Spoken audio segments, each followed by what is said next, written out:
prononcer sur la situation de l'école ivoirienne, notamment la grève des enseignants qui a cours depuis quelques jours.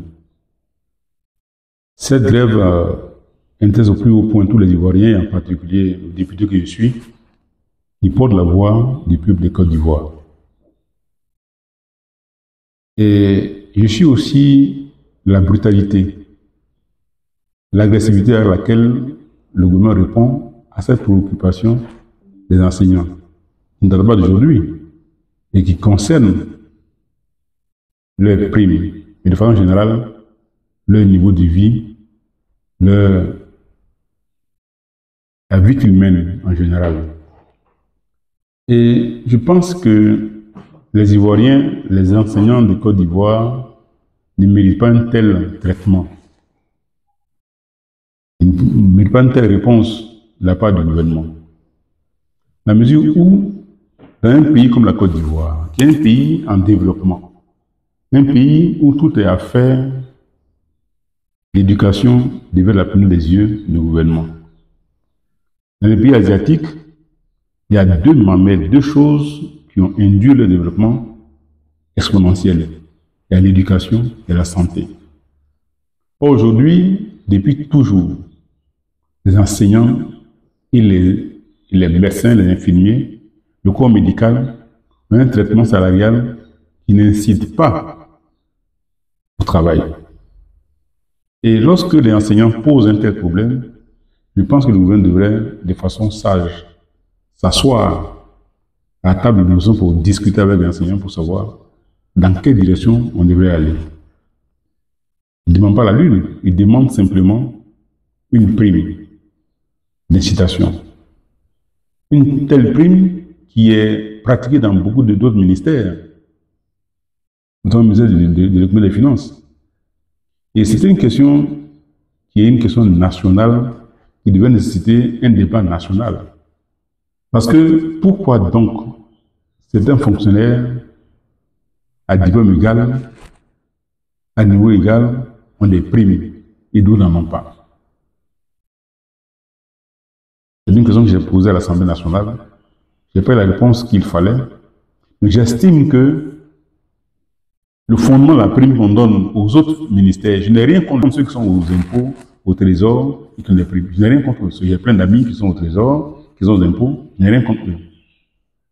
Mais le fondement de la prime qu'on donne à nos amis du trésor et des impôts est qu'ils sont chargés de veiller sur l'argent de la Côte d'Ivoire.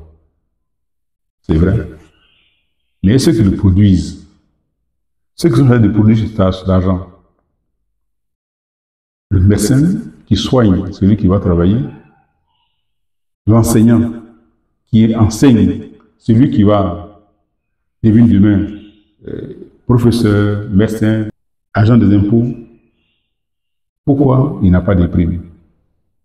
Pourquoi le gendarme et le policier qui garde le trésor, qui garde notre argent, qui peut subir, qui peut prendre à tout moment une balle, n'a pas de prime?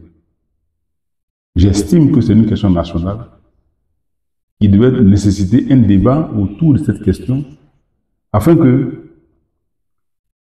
à défaut de donner des primes, des montants colossaux à d'autres fonctionnaires, qu'on égalise, qu'on voit dans quelle mesure les enseignants, qui sont ceux-là qui forment tous ceux qui sont ministres aujourd'hui, qui les répriment, les enseignants, qui sont ceux-là qui forment un président de la République, qui forment le corps social, qui forment tout le monde, soit élevés à un niveau de salaire intéressant. J'ai été préfet, je sais comment les enseignants souffrent. Je sais comment un enseignant qui des fois il vient à un niveau maîtrise, un niveau licence. Je sais dans quelles conditions il vit. On l'envoie dans un campement où il n'y a pas de lumière, où il n'y a pas de logement, où il vit chez des gens. De grâce. Nous sommes à une période cruciale de la Côte d'Ivoire. Nous sommes à quelques mois des élections présidentielles. Nous sommes à quelques semaines des examens à grand tirage. J'appelle le gouvernement à négocier avec les enseignants à faire en sorte que les enseignants fassent entendre leur voix. Ce sont des Ivoiriens qui pourront écouter la voix du gouvernement si tant est qu'on leur propose des délais, des périodes pour que leurs requêtes soient entendues. Mais les agresser, les arrêter, ou des procès contre eux n'est pas la solution. Et puis, ça ne sert à rien aujourd'hui de dire que la grève n'est pas suivie. Les Ivoiriens savent que la grève est suivie. La Côte d'Ivoire compte 60% dans l'école privée aujourd'hui dans l'éducation. C'est vrai, au privé, l'école à cours, c'est qui est normal. Mais les fonctionnaires publics, les enseignants publics n'ont pas l'école et ça se voit, ça se dit, ça se sait sur les réseaux sociaux.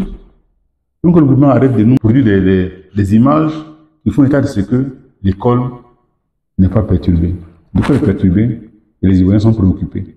Les parents sont préoccupés parce que bientôt, nous irons aux examens.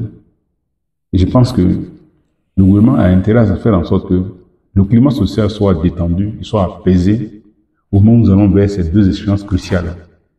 Examen à grand tirage et élection présidentielle. Il faut qu'il entende le cri des enseignants. Ce n'est pas une défiance au gouvernement. C'est un cri de cœur. C'est un cri pour améliorer les conditions de vie qui ne sont pas enviables. Je sais de quoi je parle.